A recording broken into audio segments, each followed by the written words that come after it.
ዶክተር አብይ የግድያ ሙከራ ተደርጎባቸዋል። ከእንግዲህ በኋላ ቢሞቱ እንኳን በኢትዮጵያ ትልቁ ሐውልትና ስማቸው ዘላለማዊ ነው። እንደ ዶክተር አብይ መስረቅ የቻለ አላየሁም። ያለ ምርጫ ሳጥን የህዝብ ልብ በመስረቅ ብቸኛው የህዝብ ተመራጭ በመሆናቸው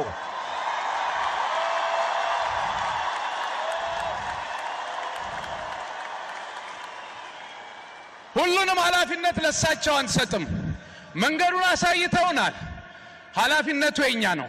ይሄን የለውጥ እንቅስቃሴ እየመራችሁ